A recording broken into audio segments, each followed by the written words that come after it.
Good evening, everybody.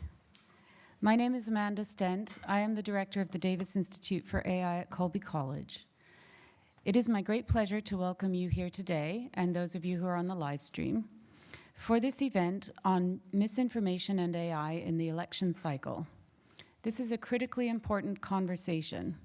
There are dozens of national elections around the world this year, and people are increasingly using AI to shape what you hear, see, and learn about candidates and issues. I would like to thank Amy Poulin, Associate Director of Davis AI, Michael Jankowski, Davis AI postdoc, and Allison B.A. and Erica Buswell, Executive Director and Associate Director of the Goldfarb Center for Public Policy, for their work on planning and organizing this event. Thanks also to Avery, Chris, Ms., Sardor, Dave, and Tahia, who contributed demos and trainings. Finally, I would like to welcome and thank our illustrious panelists, Ellen Weintraub, Ben Wizner, and Patrick Conlon, who have traveled here to share with us their expert perspectives.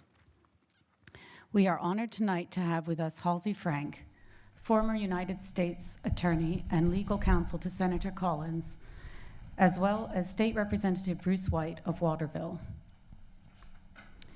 In the event of this room filling to excess, we have arranged overflow rooms in our Lovejoy building in rooms 100 and 119, and students are outside to direct you. And now I am very happy to introduce your moderator, Sonya Donaldson. Sonya Donaldson is an assistant professor of African American Studies at Colby. She is a former technology editor and writer for Black Enterprise magazine, curator of the blog Tech and Sensibility, and developer of the Black Digital Humanities project, Singing the Nation into Being. She was the 2016 recipient of a Mellon Career Enhancement Junior Faculty Fellowship and a 2019 Virginia Humanities Fellowship. She has a unique ability to connect technology and its social implications for audiences of all types. Thank you for moderating this important conversation, Sonya.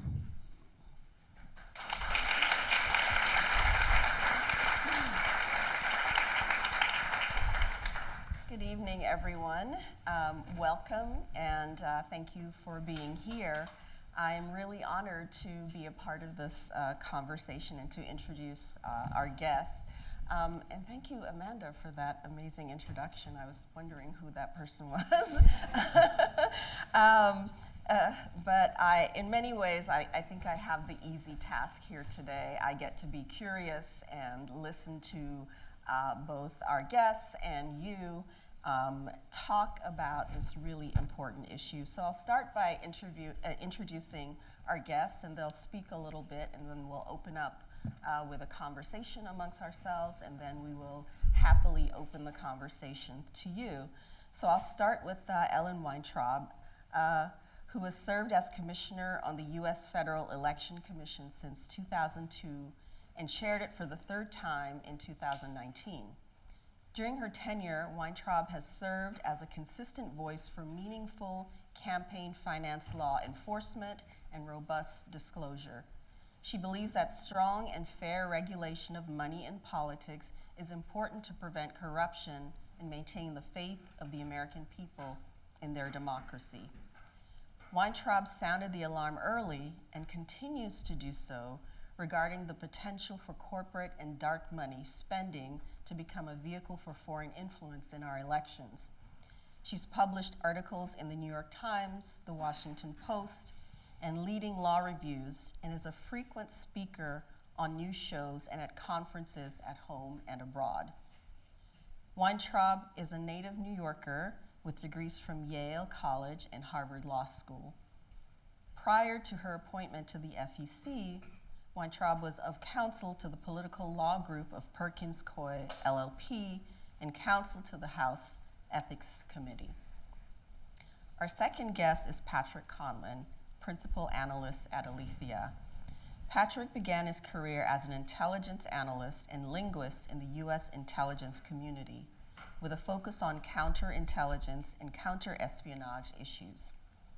He later transitioned to the private sector as a member of Twitter's team charged with investigating state-backed information operations and disinformation campaigns. eventually becoming the team's threat intelligence lead and overseeing Twitter's program for sharing I/O findings. Most recently, he joined Alethea's analysis team as a principal analyst. Alethea is a technology company helping Fortune 500 and private companies, nonprofits, and democracies protect themselves from harm stemming from disinformation and social media manipulation. And our third panelist is Ben Wizner, who's the director of the ACLU Speech, Privacy, and Technology Project. For nearly 15 years, he has worked at the intersection of civil liberties and national security, litigating numerous cases involving airport security policies, government watch lists, surveillance practices, targeted killing, and torture. He appears regularly in the global media, has testified before Congress, and is an adjunct professor at New York University School of Law. Since July of 2013, he has been the principal legal advisor to NSA whistleblower Edward Snowden. Ben is a graduate of Harvard College and New York University School of Law, and was a law clerk to the Honorable Stephen Reinhart of the U.S. Court of Appeals for the Ninth Circuit. So please join me in welcoming our guests today. Commissioner Weintraub will give you the floor. Thank you so much for the gracious introduction and for the wonderful welcome here at Colby. Hello, Colby. So let's start off by defining a couple of terms. Misinformation is the unintentional spreading of inaccurate information. Think your crazy uncle on Facebook. Disinformation, the intentional spreading of inaccurate information. Think the Russian troll farm in 2016, pretending to be US citizens and trying to foment chaos in our elections. And let's remember that both misinformation and disinformation can be spread through very low-tech, old-fashioned means. You don't need AI, you don't need the internet. Witness the recent indictment of an FBI informant who was lying to the FBI and spreading Russian disinformation about a certain prominent candidate and office holder. Now, we should anticipate that foreign malign actors, Russia, China, Iran, who knows who else, will continue to try to spread disinformation in connection with our election. Now, AI creates the risk of an October or even November surprise, where some convincing fake image suddenly goes viral and is all over the internet days before the election, and there's no time to catch up with it, and to refute it, or to even catch it. In the 2022 midterms, $697 million was spent on digital political advertising on social media and streaming alone. But paid advertising understates the problem because of the risk of organic spread when one of these images goes viral. So what can be done about that? Well, at the FEC, we currently have a petition in front of us to do a rulemaking on AI to try and address our regulations on campaign finance and how AI could impact them. Now, I hope we're going to do something with this. I hope we're going to do something about it this year. But I have to tell you, our jurisdiction is limited. So don't look to the FEC to solve the entire problem. Now, there are, fortunately, other government agencies who are at work here. The FCC, you have to enunciate very carefully in Washington because many of us have confusing acronyms that sound alike. The Federal Communications Commission has just done a clarification of their rule on robocalls to clarify and make sure everybody knows that AI-voiced robocalls are covered. But again, that's great, and I'm glad they did it, but it's not going to cover the waterfront because it only affects robocalls, and the robocallers have these ways of enticing you to click on the box and say, sure, you can send me that, and then there you are, and you're getting all this misleading information. Maybe Congress can help. There are umpty-ump bills in Congress right now on this. I can tell you that people in Washington actually are pretty obsessed with this, particularly the candidates who are worried about one of these October surprises, one of these fake AIs going viral and making it look like they said something they didn't say, or did something they didn't do, or had their arms around somebody that they never were close to. There are, as I said, quite a number of bills that have been introduced. The most basic bill has just requires disclosure. You just want to have transparency on these things so there's some way of telling that what you're looking at isn't really real. A step above that is the Protect Elections from Deceptive AI Act, a bipartisan bill to amend the Federal Election Campaign Act, which we at the FEC administer, to prohibit the distribution of materially deceptive AI-generated audio, images, or video related to federal candidates in political ads or certain issue ads to influence a federal election or fundraising. And should such a thing be adopted, I have no doubt that it would immediately be challenged on First Amendment grounds. So whether that can be adopted in time to do any good, or whether it would actually go into effect due to judicial challenges, that still remains to be seen. Can the states help? Well, a number of the states have actually tried to adopt laws regulating AI, and some of them actually have accomplished it. Michigan has a law requiring special disclaimers for ads with deepfakes or other AI-generated content. However, state-level laws are probably not going to be effective against federal campaign activity. Well, what about the courts? Can the courts help us out? There are a couple of cases pending before the Supreme Court right now that could have an impact on this. Net Choice LLC v. Paxton was argued just in the last week. It's got a fair amount of attention, addresses the Florida and Texas laws that ban what they call viewpoint discrimination. They don't like content moderation, which at least one justice thinks is just a euphemism for censorship. But try to imagine what your feed would look like without content moderation. It would be filled with porn and neo-Nazi paraphernalia, and you would never get those cute kitten videos that you really want. So I think based on the arguments that they're probably not going to say that all content moderation has to be struck down. There's another case coming up in a couple of weeks, Murphy v. Missouri, which addresses whether the platforms and the government can work together. Can they share information, as they did fairly effectively in 2020, in order for when the government knows about some foreign malign act that's about to happen, they can warn the platforms so they can adjust their algorithms to downplay that disinformation. The problem is this whole practice was struck down in the Fifth Circuit, and we'll see what the Supreme Court has to say about it. And in the meantime, the platforms have largely disabled all of their content moderation teams that were specifically looking at this kind of disinformation. So lots of problems out there that government may or may not be up to the challenge of addressing.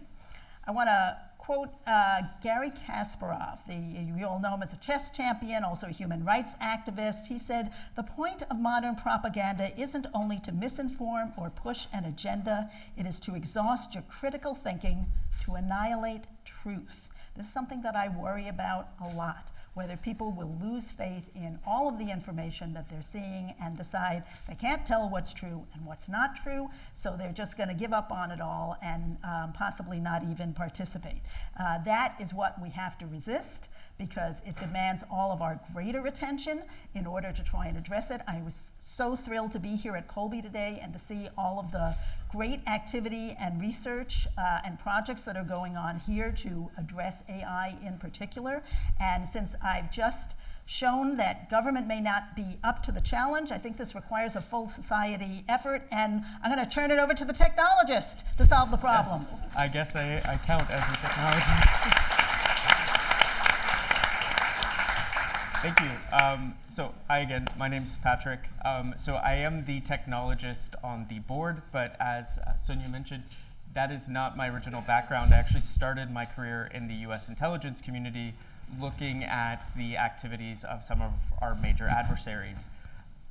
Oddly enough, I got a little bored at one point in my career, and if any of you here decide to go into government, you might find that at some point they'll be like, "You're great at your job, how about management?" And I just didn't want to be a manager. So I applied for one job outside of the US government, and that was actually a role at Twitter, when it was still Twitter. This was 2019. On their team called Site Integrity, which led their efforts around identifying and removing state-affiliated or state-backed information operations. So think of it as targeted disinformation operated by foreign actors. So we are talking about the IRA, we're talking about some of my initial investigations that if you've been studying this at all might be like Spamouflage Dragon, which was a Chinese IO that's actually still happening. There's possibility the IRA is still happening, but nobody's looking right now. Basically, that was what they were hiring me to do. So I go to San Francisco. I wasn't living there at the time. I moved there over a weekend to start the job. And on day one, my new boss says, so how would you like to lead our efforts around the US election? And I was like, oh, okay, you're going to fire me if I say no. So the answer is yes. So I became responsible for leading some of our efforts around civic misinformation, as well as building out our program that tackled other forms of misinformation. To tell you how fast-paced and sometimes bare bones this could feel at times, the person who became our lead for COVID-19 misinformation started 2 days before they told us not to come into the office anymore because of the pandemic. He was thinking, I have good ramp-up time for medical misinformation. He became the COVID guy for the rest of his career there. So 2019 and 2020, incredibly hectic years for us at the company, but we were working to build out an actual framework for identifying misinformation narratives, setting policies that were applicable not just for the American context, but had like a global principle behind them, and then could be somewhat tailored to elections happening around the world. Private companies, unlike, say, the American government or any specific government, have to take into account that the way that they're operating internationally will also be affected by the policies that they adopt. So part of my responsibility was write a policy globally and then start writing the country-specific addendums for how we will operate. What are the laws that we have to follow in any given country to operate? So we did all that. We anticipated actually that once we got to the 2020 presidential election, things would get easier. They didn't. They got worse, actually, because we didn't anticipate that we would have a candidate in that election who would say, I didn't lose that. No, that was fake. Like, this didn't happen, or there was this irregularity or that irregularity. We thought that there would be the normal procedure of candidate loses, candidate acknowledges that loss, we move on, right? So actually our efforts became much more ramped up post-election day for the company and didn't really let up until the big event that I think really shifted a lot of how the company I was at specifically, but also the industry more broadly, addressed misinformation. Touching on the Elon Musk bought Twitter thing. He didn't like how we operated on those policies. He disagreed with them, and when you have, what is it, $150 billion, you can throw that around quite a bit. So part of what he had said in his decision to buy the company was, Twitter's too woke. I don't like its policies. I don't like that they banned Trump. I did not do that, by the way. Just want to throw that out there. I was around that day, but I did not make that call.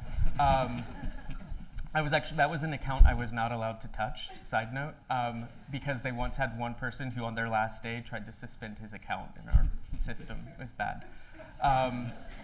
But he, many billions of dollars in a political viewpoint or a cultural viewpoint, considering some of the things he's done with the company, and he bought it. And I was one of the employees who was actually fortunate enough to be able to say, I don't have to work right now. I'm going to take a break. And chose to peace out on Twitter, even though it made me very sad.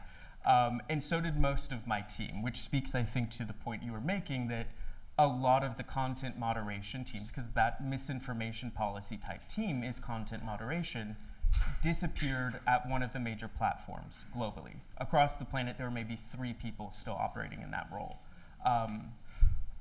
Other platforms in the time since have followed suit. And this is both because they saw what Musk did, this is partially my conjecture, they saw what Musk did with Twitter and were like, well, we can cut a budget item, right? We could save money. Like, we're billionaires now, but we'll be more billionaires if we do this, right? But also, there has been a backlash or a headwind against regulating or trying to regulate different forms of misinformation that you see on social media. So COVID-19 misinformation, election-related misinformation, trying to think of other synthetic and manipulated media. Any sort of discussion around those inevitably has a pretty strong headwind politically in the United States at this point, with some political actors in the country aligning themselves quite strongly with those things. So it's much harder to, as a platform, actually do anything because you're actually worried that if you do something, the government will actually regulate you more. And if there's one thing tech companies do not want is government regulation, because they've mostly been left alone. Congress has not been particularly strong on regulating any of the tech companies in the past, let's say, 20 plus years. So avoiding that at all costs. Before I hand it over to Ben, I also sort of wanted to point to one of my observations. That's one of the things I grapple with, and maybe there'll be some interesting discussion of it, is we did a lot of work at Twitter in the 2020 election cycle to try to prevent misinformation from spreading on Twitter. Looking back on that work, I could say not really successful on that, not just because of the acquisition or decisions made afterwards, which made it explicitly allowed to do that, but also because the more that we tried to clamp down, the more it seemed to spread. Now, not necessarily spreading amongst new users, but because those who believed these things became more virulent in those beliefs. So was regulation through the social media company effective? No, not really. Was it the right thing to do? I like to think so, but that's also not how decisions are made in companies. And are things better now or likely to be better now? I don't have a good answer. Also, I can't help but think, was it actually effective? Have we ever seen a misinformation campaign targeting an American election that we can outright say was effective? There's some subjectivity and opinion to be had there, but did the IRA cause the 2016 election to go one way or another? Did anything that happened in 2020 in terms of misinfo really change that election? We don't have definitive research that really points to an answer. So it's kind of like we're very worried about something, but we actually don't know yet how effective it is, and let alone how generative AI might affect that as we go forward. So that's about all I had to say to start. So.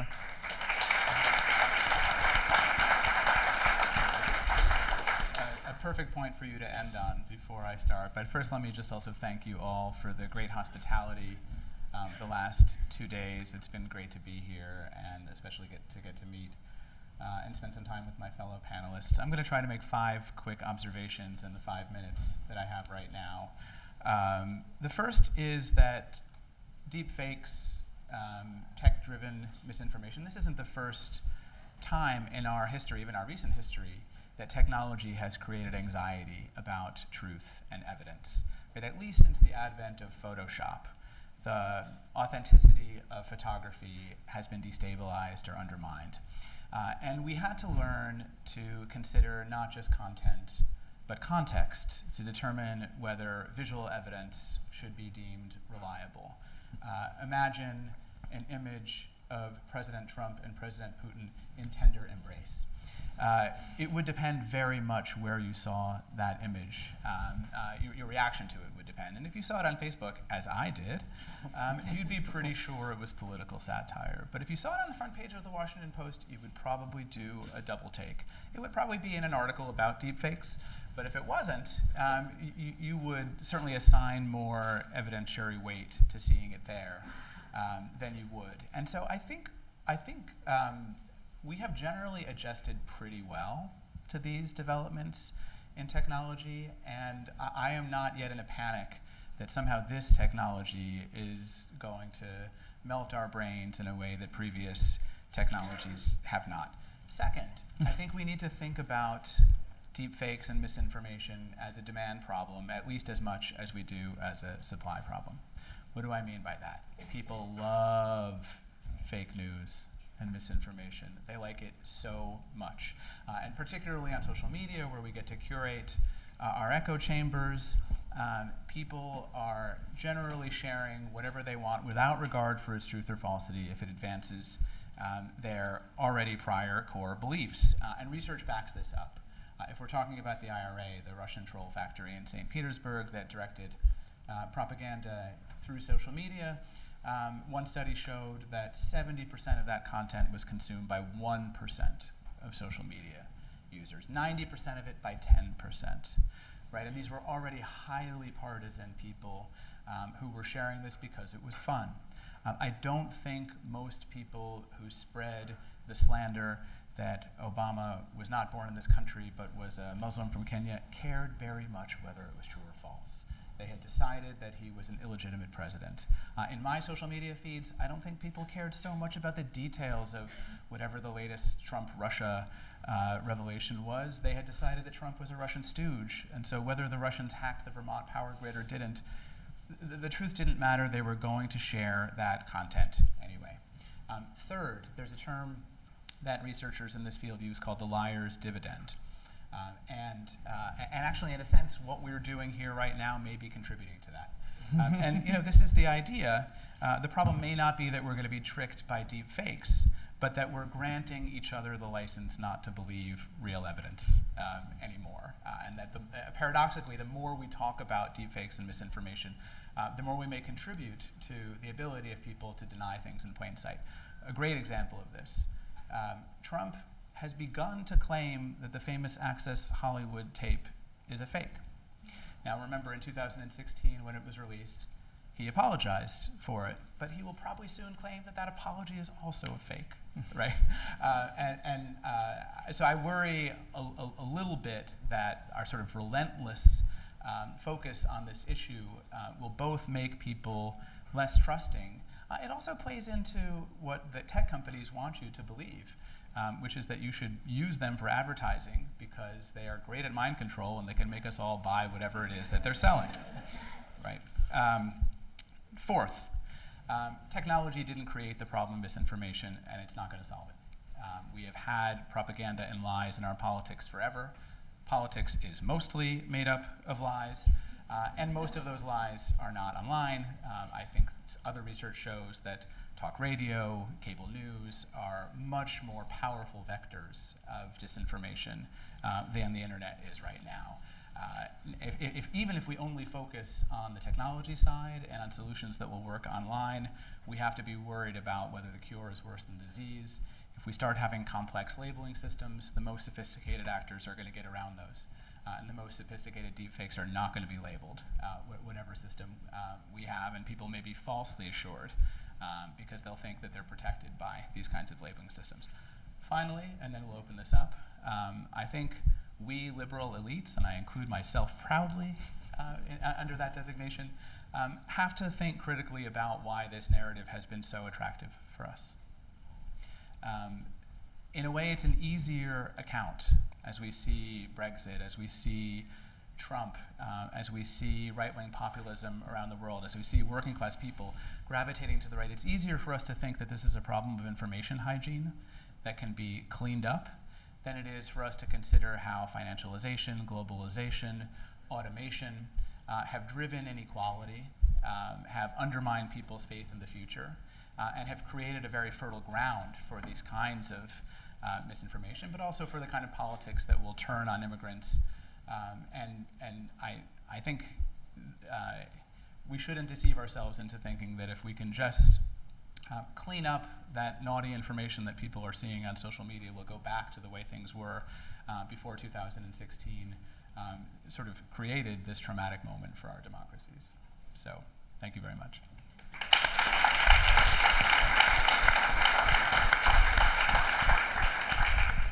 Thank you all. So quite an interesting sort of opening, I think, sort of moving us from the space of misinformation and AI as a great big sort of boogeyman to really thinking about it a little bit more concretely and practically. And so I guess one of the questions then I would want to ask is, how do you understand whether it's the government's role or organizations in getting us to think more, I guess, sort of strategically, or to think more about our relationship to like truth, to think more about our relationship with context if we're saying that there is a sort of construct here. How do we, as sort of average people, sort of discern what is what when it comes to misinformation? If we're thinking about the multiple ways in which misinformation is spread, what tools do we have available to us to sort of discern truth or fact? Somebody just jump in on that one? you seems like can a lot. start, Oh, Patrick. I get to start. Yeah, there's a lot. Yeah. There's a lot there. As you were saying it, part of my head, because I guess I think in catchphrases, was just like open the schools. In the sense of, I think that one of the approaches that I would like to see more from a government standpoint that you don't see in the US, but you have seen in certain places like Finland and some of the Nordic countries, is actually, as part of an education within the school system, helping people to develop more media literacy and develop skills that would allow them to identify, does this seem verified? Does this seem real? Should I maybe check? Or is this Russian propaganda? Which I guess if you're growing up in Finland, you might have more of an expectation to be, historically, to be targeted by. But I think that that's part of a solution. I think that, and the lawyers on the stage can speak to this more effectively than I can about the complex role that government can or cannot play within those discussions, simply because of the nature of our governmental structure, right? You don't want the government to decide what you should be able to hear or have access to. You want them out of most of that discussion. The platforms, that's a complex thing, because the platforms might have ethics, they might have stances that they say they as a company adopt. A lot of that still meets the reality of they are companies that are there to make money.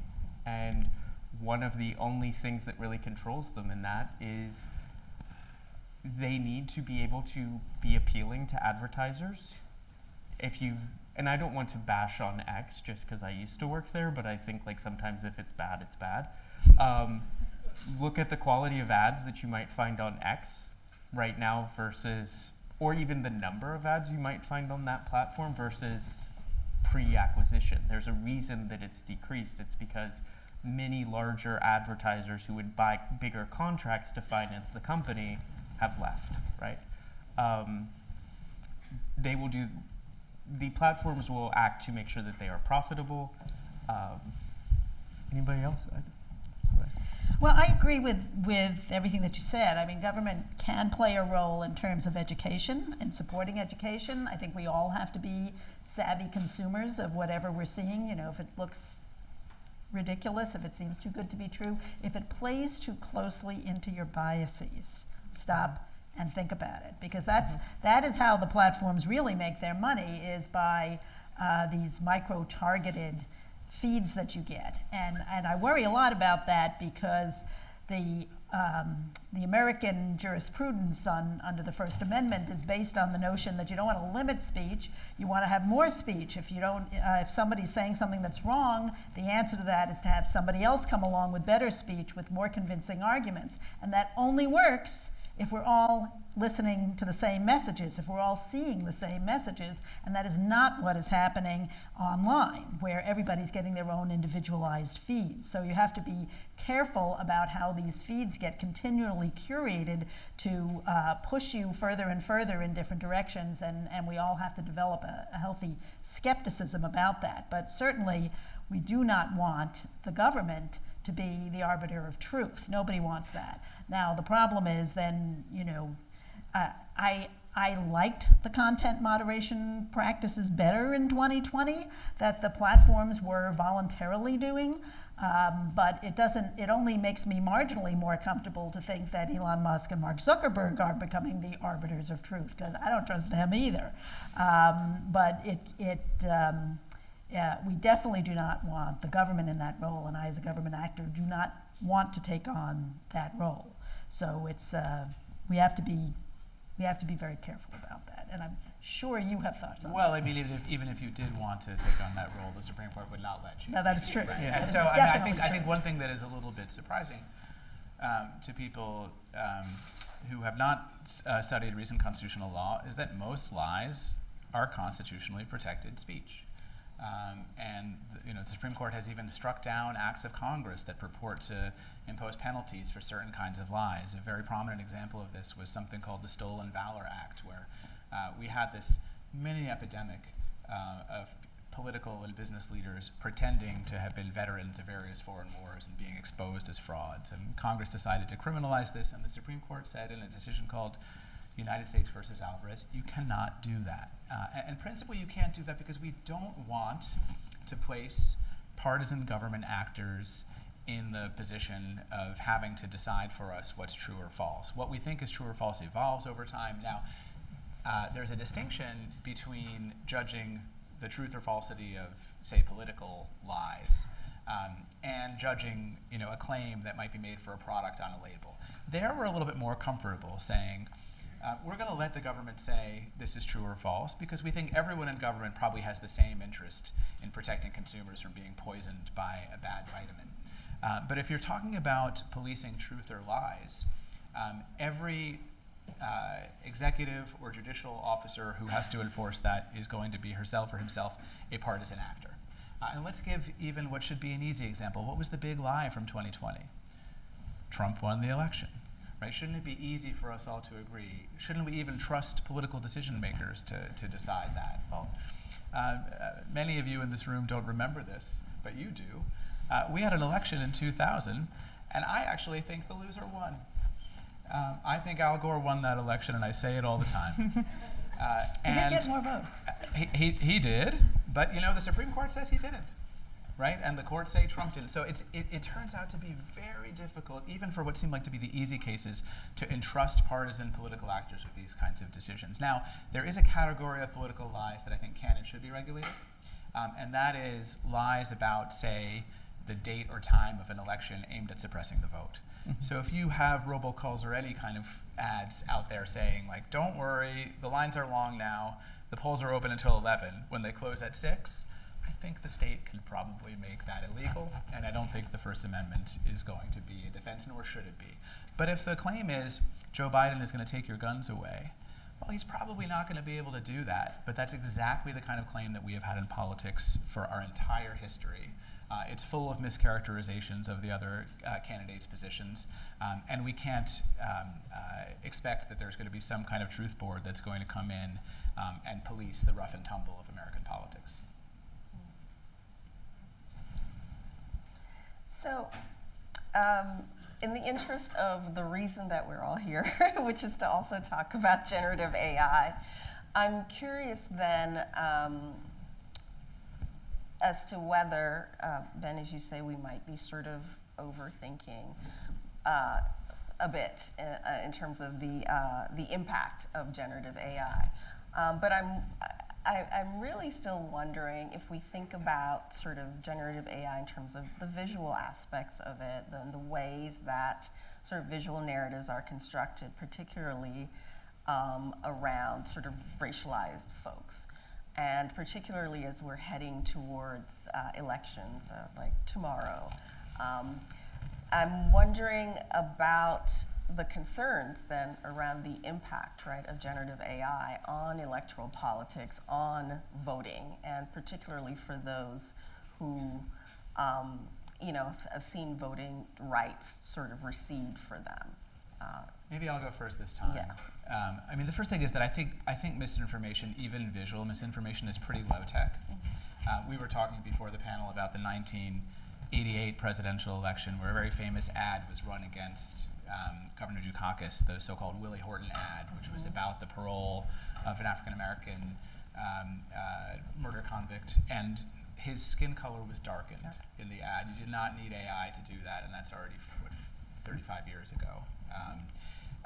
That was racialized misinformation, right? That was intended to inflame. Again, I think because, in a sense, it's so easy to make misinformation, I don't see generative AI making a huge difference here, because I think that the ability to create misinformation was democratized before this tool was available. That may be more or less true in places outside the United States. I'm not certain. But I do think that we should all think a little bit about about this from one other angle. When you think about deceptive images, generative AI, misinformation, how often do you worry about yourself being deceived? Probably not that often.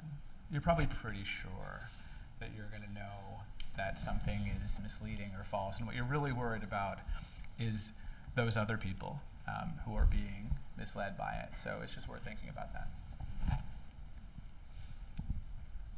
I was thinking, as you were saying that I was recently doing some research on sort of a more recent extension of the Chinese or China-backed IO, often called Spamouflage Dragon, and that there was a newer development of this operation that was recently targeting the election cycle in Taiwan. And one of the more interesting new tactics that they had adopted was using AI-generated video images to create fake news broadcasts, and even going to the point of using known news anchors who were saying words they'd never said as part of this. And they were very short clips.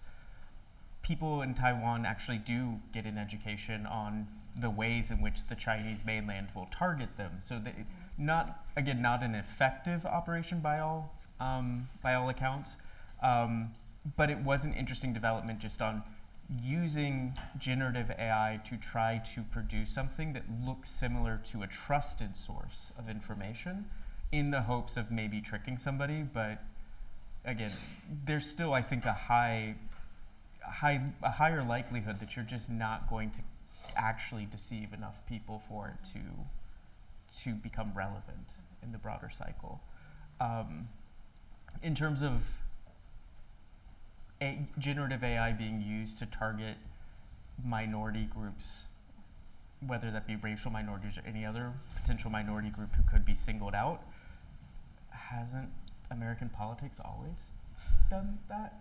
Not at all to be glib about it, but I always think that as technology develops, the ways to be, I was going to curse, the way to be difficult, that doesn't quite cover it, to be a bad person just increases. Mm-hmm. And I think we adapt as that happens. So, that anecdote about Taiwan brings up another use, which was not intended to be deceptive, but it was the use of generative AI to spread a message on behalf of a political candidate who was in prison.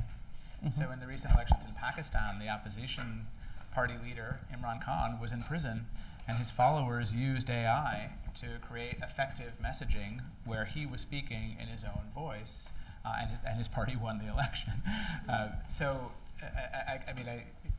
It just sort of reminds you that every technology is normatively neutral, right? It can be put to good uses as well as evil.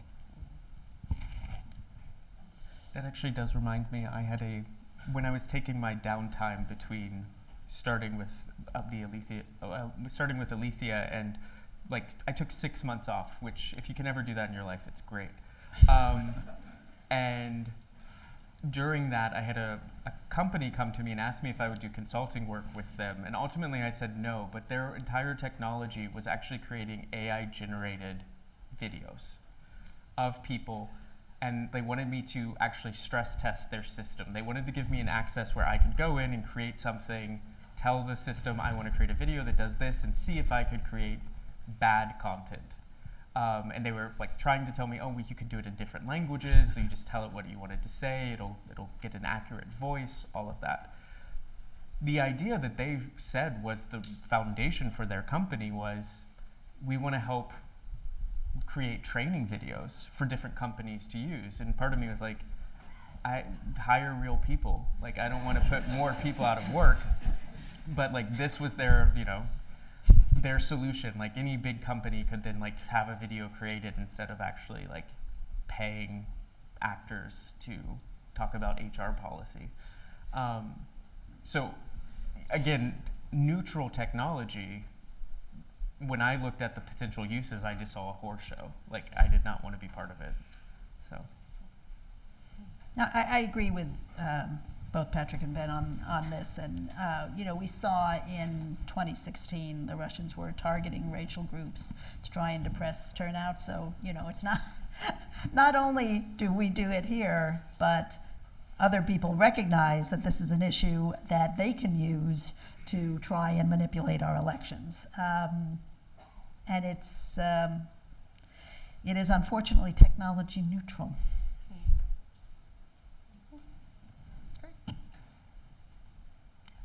So if there are no other sort of comments, I think at this moment what I'd like to do is to open up the questions to the audience, since we have a huge audience here, and I'm sure you have a lot to ask. So if there's a hand down here already. Awesome. Wait for the mic is coming. Thank you, first of all, for coming here and sharing your expertise in this matter. But so if we can't trust governments to regulate, like between truth and lies, and a lot of these big tech companies are obviously driven by profit, is there like a group or organization or a method that we can trust to regulate these kind of things? And if not, then like what would be the proper steps forward to try to control this kind of misinformation? Well, there are fact-checking organizations. I mean, there is a whole, and again, this isn't dependent on any particular technology, but there are consortiums of news organizations, there are nonprofit organizations that are in the business of checking facts. I'm sure everybody has checked some crazy thing they've seen on the internet on Snopes, right?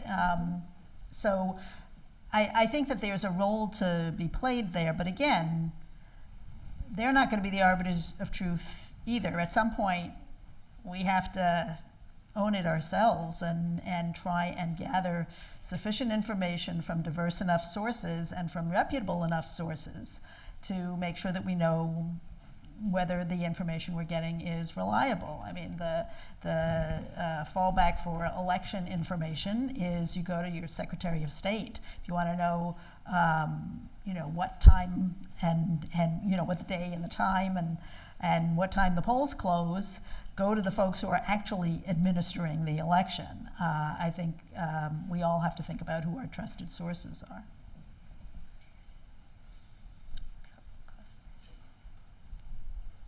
Hi, thank you.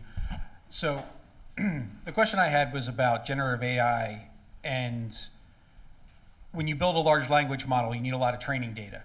So what do you think about the potential for generative AI to create poisonous memes that get incorporated into the language model and then have the AI spit out and influence what the AI is now telling everyone?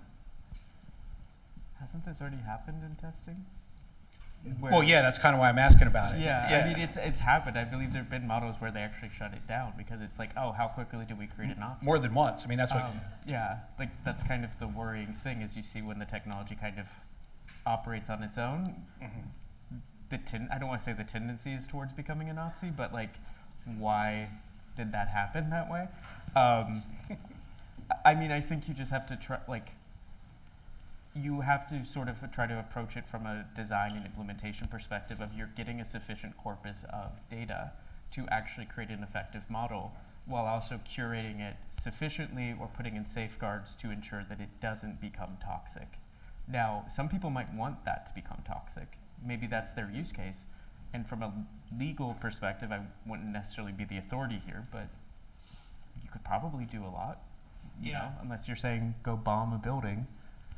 Well, actually, I think here there's going to be some innovation in law that's going to be responsive to this problem in the US context. But I think the open source nature of these technologies means that our legal responses here are not going to prevent this from being created outside the country and injected into our media streams. But what I mean by that legally is that generally the big tech companies are not liable for user-supplied content.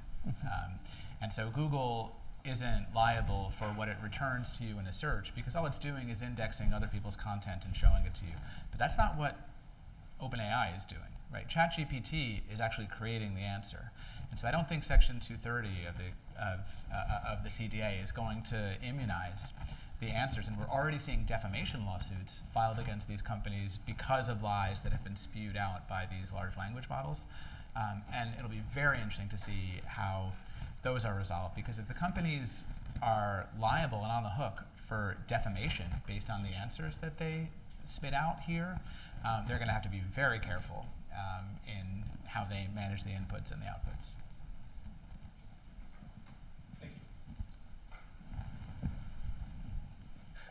Yes, thank you. Oh, this is fascinating. Have there been any studies about the effectiveness of the education methods you mentioned in say, Finland, where they're trying to teach critical thinking skills about media and the social media? I don't know of a study off the top of my head, but I know the program has been in place for about 30 years, and it's considered foundational to the education system, not just in Finland, but a few of the Nordic countries that feel like they are prime targets for disinformation from, well, not just Russia, but even other post-Soviet bloc countries. So I think that they consider it a win, and it might even not be that. There's a certain thing that happens within government bureaucracies that I know from experience, that once you start something, it'll just keep going forever because it's actually more trouble to stop it. And that's actually part of my own theory of why the Chinese information operation is conducted the way it is, where create thousands of fake accounts on different platforms across the world. They'll post for a bit, they get suspended, you keep going. None of them have engagement, barely ever any engagement. And my personal theory is that a bureaucrat signed off on a budget item to conduct the I/O across a certain number of platforms, and it'll keep going until somebody else in the Chinese infrastructure actually figures out that they signed off on that and stops it. So it'll probably go on for another 20 years. Just, if I could, one quick follow-up. The state of public education in the United States is this now crazy patchwork of all kinds of moving parts. But are there attempts to incorporate the same kind of curriculum in the Nordic countries into American education? Are you aware of? I'm not aware of them. I couldn't speak definitively on that at all. Just in Finland and in most European countries, there is a federal governmental Bureau of Education or Department of Education that makes the policy for the entire country. The US created a federated model of education where each state or even each district makes its own decisions about what the curriculum should be, which would make full US implementation of such a thing pretty much impossible.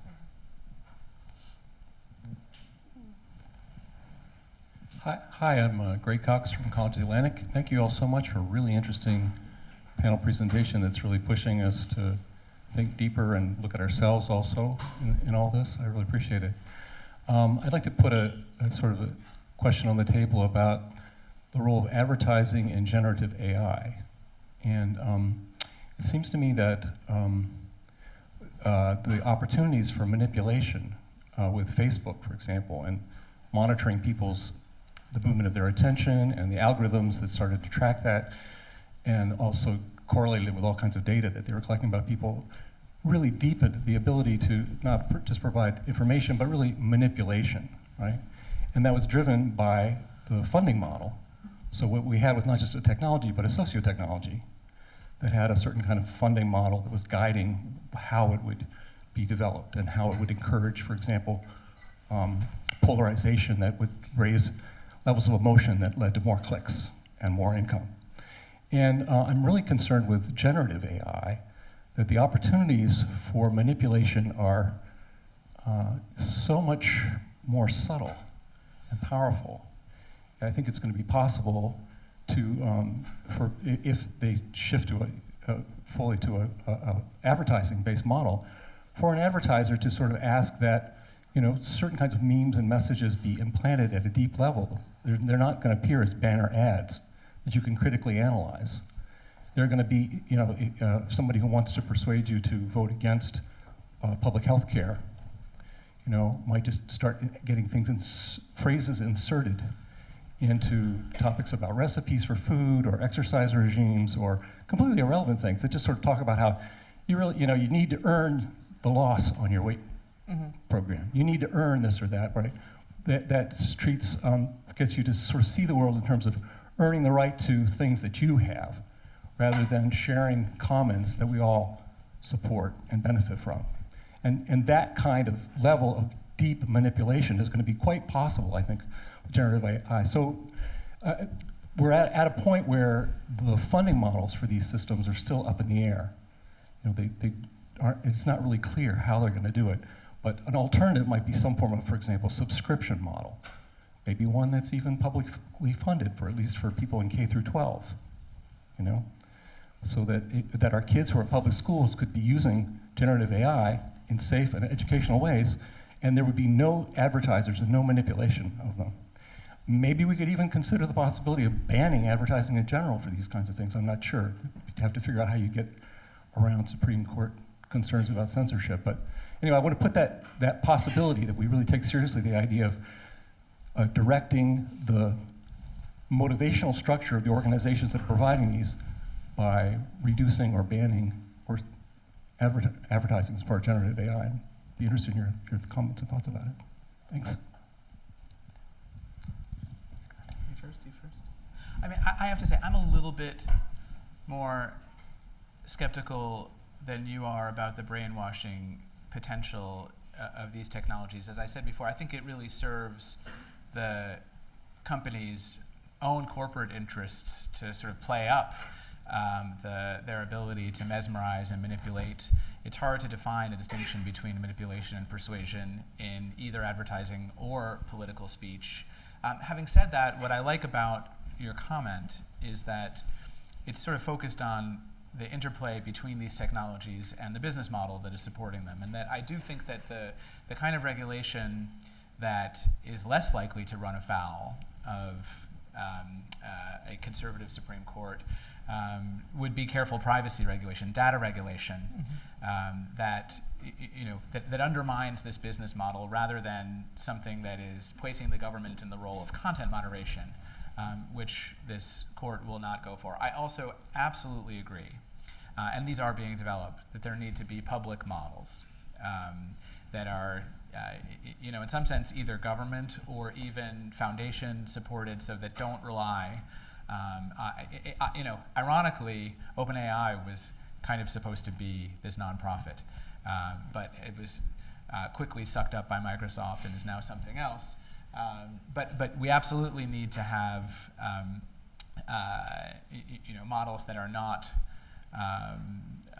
part of these venal big tech companies that are the ones that are being used, certainly by students in schools. I agree with that.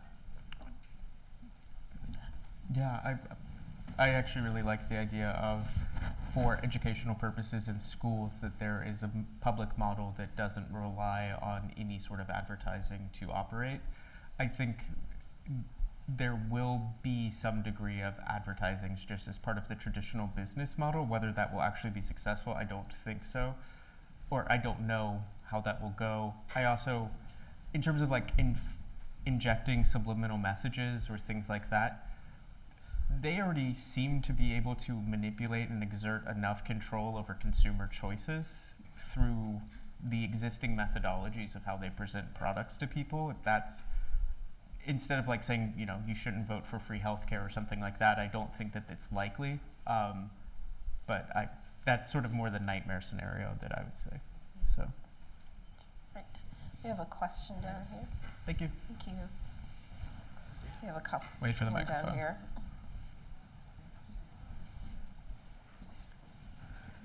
Okay. Hi, my name is Anavi. First of all, thank you so much for this. This was incredibly insightful and thought-provoking. I was thinking about, in light of our upcoming elections, I was thinking about the role of social media in political campaigning.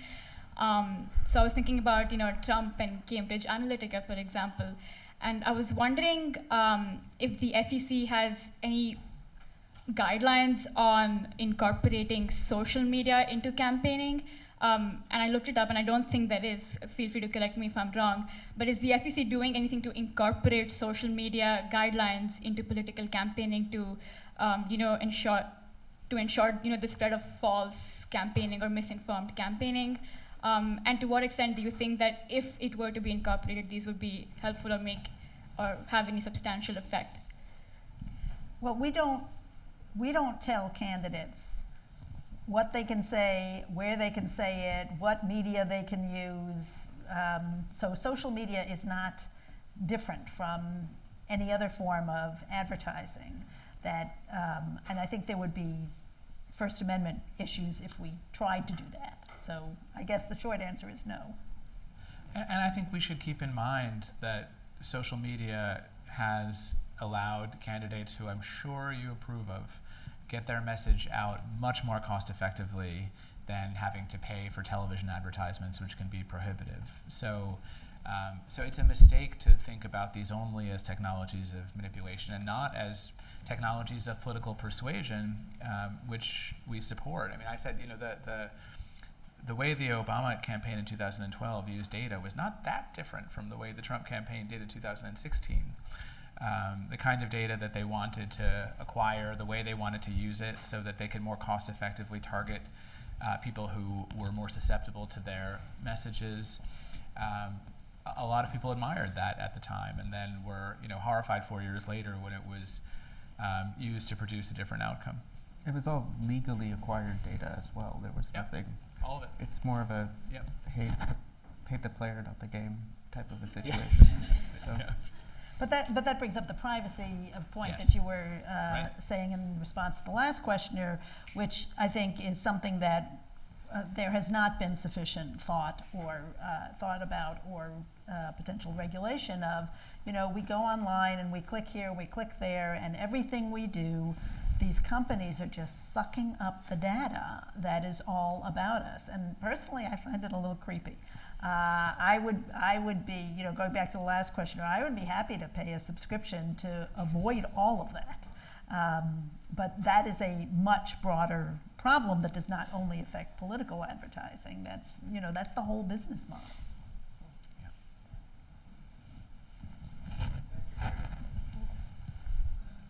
Thank you very much for the discussion you had. You didn't talk about one possible source of regulation, which surprised me that nobody did, which is candidates being careful to look at how they're being attacked by deepfake ads or deepfake information. How much are they spending defending themselves, and how effective are they in defending themselves?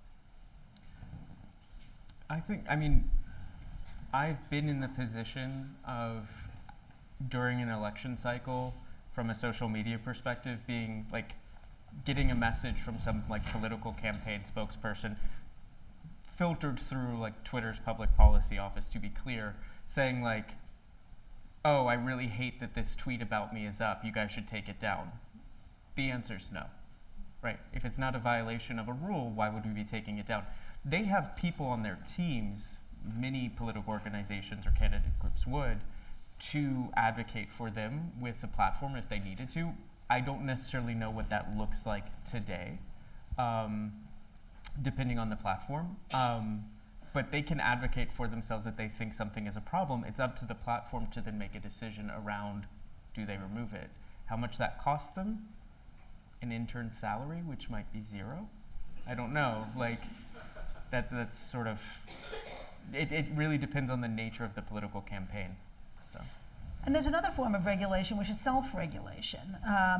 Every so often, you see candidates either propose or actually agree to a code of conduct between the two sides. You see deals like, okay, if you do this X bad thing, then you're going to have to donate an equivalent amount of money to what you spent on that ad to a charity of my choice, which will undoubtedly support some cause that you really detest.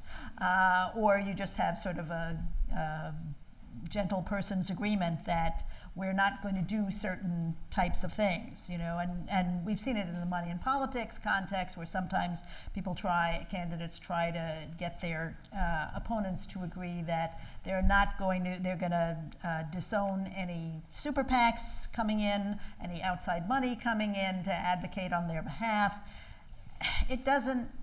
these agreements tend not to be entered into too frequently, but one could imagine a place where the public, there was a public outcry for that kind of better, more principled campaigning, such that the candidates felt the need to respond to that. I mean, like I said, it hasn't worked so well so far, but it could. It's another option.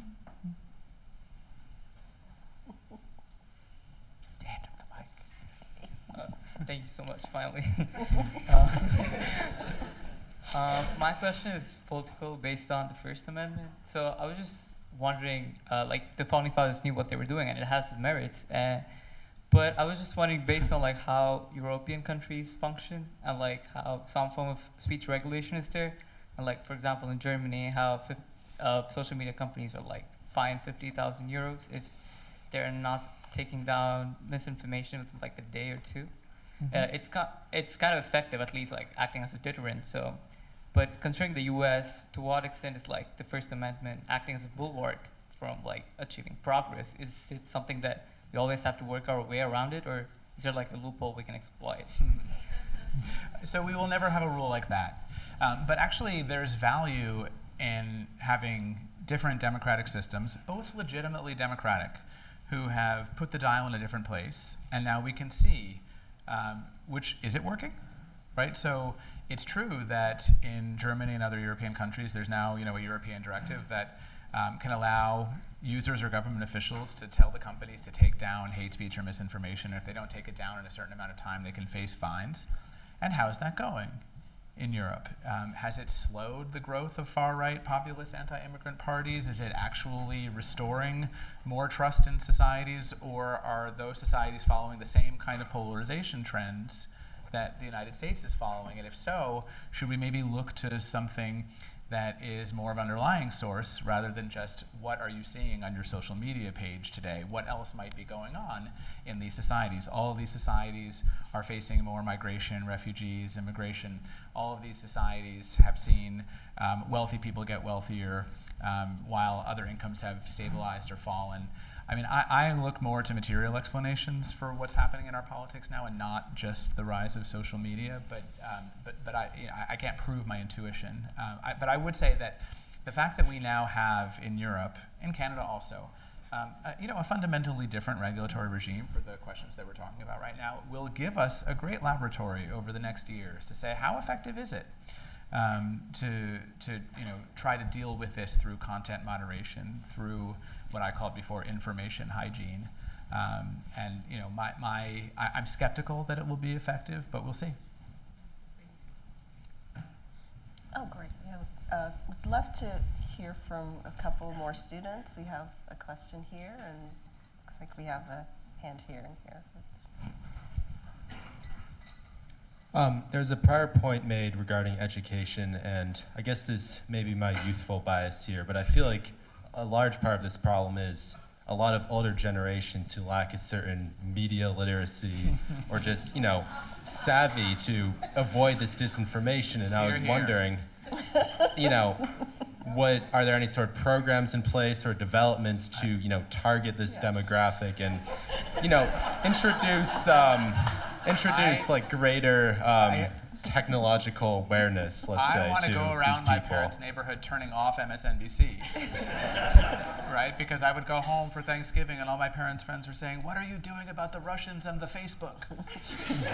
Right? So I hosted a symposium on disinformation at the FEC a few years back, and we had a bunch of really great experts who came in, and some of them talked about education, and they pointed out that the exact point that you're making, that it's great to have education on media literacy in elementary schools, but maybe even more significant would be having programs like this in senior centers. Absolutely. The point is critical thinking. It's not media literacy. It's critical thinking, and it's important at every age. I think I saw maybe a hand over here. Yeah. Thank you again. But you mentioned another big question about AI is how it affects jobs and in the future what that will look like. And I also wonder if you could talk a little bit about how AI and data could play into like the monopolizing of data. Because in some ways, people like Elon Musk and Mark Zuckerberg have the most access to those big servers they need for storing data and creating effective AI models. So I'm just wondering how that might look, and if there is any legislation that could protect against that, because I know we do have some legislation regarding monopolies in general. I mean, the collection of that kind of data has been happening at this point for decades. So it's sort of, AI is leading to a furtherance of how quickly or how well or how profoundly they can potentially target you or, you know, use your information to help program something. And part of me, just as a person, tends to find that very gross. Like when you realize that a lot of the AI artwork that you see online, when you see it, it's actually, there were real artists who produced something vaguely similar, and then all of their stuff got thrown in a blender by the team at Meta, and here you are looking at like a ripoff of that work, effectively. Like, if there were more rules around the use of data that you acquire from customers or clients, then that would potentially lead to a solution. But I almost consider that completely outside of my wheelhouse, even though I'm talking about it, because I'm not the lawyer. So. Not my field of law. Plug the FTC. Nah. It's another FC, Yeah. but has a T in the middle. Yeah. There's a very terrific leader of the FTC right now who is trying to compensate for 40 years of neglect in antitrust enforcement in the United States. She's facing enormous hurdles and hostility from corporations and the courts. I'm talking about Lena Khan. I think, you know, for too long in the US, antitrust law just looked at, is the consumer getting a good price? And the companies we're talking about are pretty great for individuals and pretty terrible for society. And so we need a model that is able to kind of look at those harms, right? I mean, Amazon is great for me, but you know, to the extent that it wipes out Main Street across the country, it's pretty bad for our society. And yeah, AI will exacerbate that. Okay, I'm so glad that you brought that up, because I was like, does anybody here except me remember what happened to Ma Bell? And sorry, young people. But I would love to hear a little bit more about how you think about the intersection of privacy and regulations, and your current thoughts about the lawsuit that Meta is facing with 37 plus states on the COPA, the Children's Protection Act, and if you think that might shift the focus a little bit more to bring us back into thinking about regulation. And as a last thing, do you ever think there will be an appetite here in the United States to declare some of these platforms to be public utilities? So in reverse order, the kind of public utility question is in a way before the Supreme Court right now, right? Because Texas and Florida, as the commissioner said, you know, pass laws that purport to say, if you're a platform of a certain size, we're going to try to treat you the way the FCC has, you know, treated, you know, radio stations, even though those are limited and the internet is unlimited. I think the Supreme Court's going to strike those down, and I think probably for the good. I think if you started to say that these online entities, no matter how large, were constitutional fora, then it would be very difficult for them to create a feed that you would ever want to look at, right? So I think, you know, I think this is why, you know, kind of the ACLU's position has been confusing to people. We have said on the one hand, we will defend the tech companies' right to have whatever content moderations they want to, policies they want to have, while we advocate for them to have specific policies that pretty much don't censor political speech, no matter how offensive. So our policy commitments actually contradict our legal commitments on that issue. You asked about the Child Online Privacy Protection Act, right? So we don't have a comprehensive consumer privacy law in the United States. We're one of the only Western democracies, maybe the only one not to have it. We do have a patchwork of laws, and this is an online law that is aimed at protecting people under 13. And of course, the companies are not allowed to market without parental consent to kids under 13, and they have policies that they don't enforce that well, preventing you from opening an account unless you're above a certain age. But it's very easy to get around, and I do think the companies, and I get this impression from speaking to people in their public policy shops, they feel that the public tide is turning against them worldwide when it comes to teens and social media. And so they're still, sort of pushing back against some of the dumber laws that states are passing that are really about, censoring content, harmful to minors content, which might be sexually explicit but have literary merit. But I think they are preparing now to retreat, and because they know that they won't survive another decade of just using courts to push back.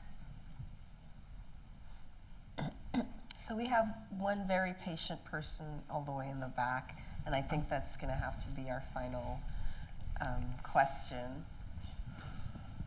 unfortunately. So there's a sleeping giant in the social media misinformation world, and it's Telegram. It's got over 400 million users added since 2020. We know that it's the primary operating ground of QAnon. We know that Proud Boys are on it. Presidential campaigns are using it to develop cult followings. It's pretty dangerous. It's the perfect echo chamber for these people. It's supposed to be totally encrypted from the government. I don't know if our intelligence friend can speak on that. But yeah, it's totally unregulated. It's very dangerous in terms of having a completely closed echo chamber. What would regulation in any form look like in order to address this? I think at more than one point the government has tried to force backdoors into such services. And that's not just Telegram or WhatsApp. Well, I mean, Meta bought WhatsApp for a reason, but like the idea of forcing a backdoor turns out does not sound at all very American, right? Countries that do things like that include Russia and China, which we don't usually want to build out our policy, our privacy rules and laws around such things. So that is, I don't have a solution for you except to acknowledge that yes, Telegram is a major pain, particularly from an investigative standpoint, from at least in my perspective, when trying to understand what are some of the conspiracy theories or misinformation narratives that you might be seeing online.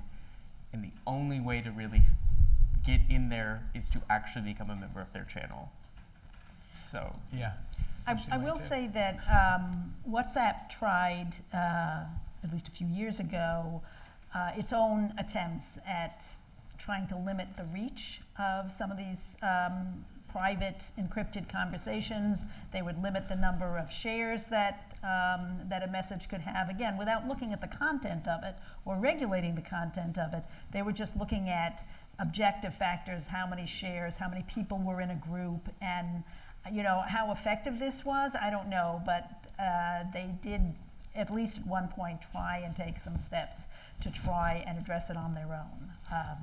Whether the government could impose something like that, again, I think would have serious First Amendment issues. And fourth, yeah, I mean, look, it's a classic example of a tension between core important normative values, right? So end-to-end encryption, which allows people to communicate with each other securely without hackers or hostile actors or foreign governments getting in, is a vital tool for human rights activists in repressive regimes. It's also a vector of crime and misinformation, and there's no way that you can optimize for both law enforcement and privacy in these situations, or cybersecurity. And so you have to decide, and different societies, again, will draw the line in different places. I think we've been right, and our courts have been right so far, to not say that we have to sacrifice the ability to use a private tool because there are bad actors using that tool, right? When the automobile was developed, the FBI was really nervous about what it was going to do for bank robberies, and it did, right? People were able to drive away faster. But it also had some pretty good uses. And since we're closing, I just want to say, I think we're worried about the October surprise in an election, and we should remember what the October surprise was in the last 2 elections.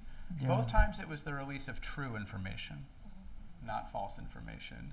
The very highly partisan, very late release of true information intended to generate headlines before there was time for the media to contextualize it and decide whether it was, of course I'm talking about what was released on WikiLeaks, which no one has ever questioned the veracity of that, and the data on Hunter Biden's laptop, right, which he and others have not denied was actually his laptop, right? So I think the media was right to be cautious about how they dealt with that material, but it wasn't fake, right? It was actually true and intended to be manipulative. So I don't think that technology has created an absolutely new situation that is going to be fundamentally more disruptive. I think we all have to retain our critical faculties, look closely at context, and use the tools that we've always used to decide whether something is true or false. If we're getting ready to wrap, could I take a minute to talk to the students? Yeah. All you old folks, never mind. You are all so much more technologically savvy than my generation, but one thing that you are not as good at as my generation is voting. In the 2020 election, which was an all-time high turnout election, including amongst young people, there was still a 17-point discrepancy between the voting rates of 18 to 34-year-olds versus over 65-year-olds. You would not let your grandparents choose your clothing or your music or, heaven forfend, your partners. Do not let them choose the leaders who are going to set policies that are going to affect your future. I want to close with a quote from one of my heroes, John Lewis. He left us with this final bit of advice before he died. This was published posthumously as an op-ed that he left to be published after he died.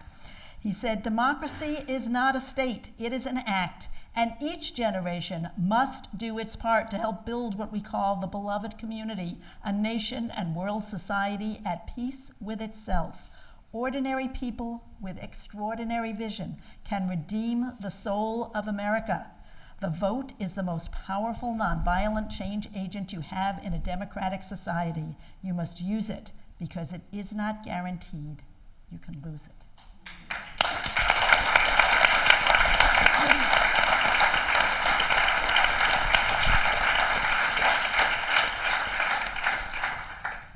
And with that, Allison.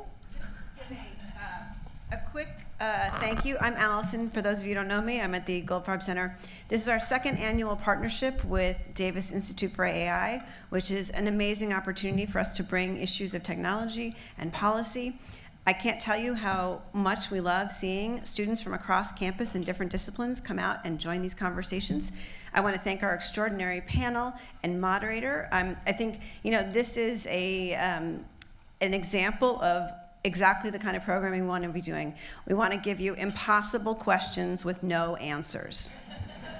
So I hope that you have had a great time. I also will say it's a highlight when we hear such spectacular questions from our students, demonstrating that you have the deep capacity and already knowledge, and as one questioner pointed out, probably really should be making these decisions for us. So I hope you'll continue to join us in this conversation. To the community members who are here, thank you for coming out and being part of our community here in Colby, and we look forward to seeing you again. Thank you to our wonderful panel.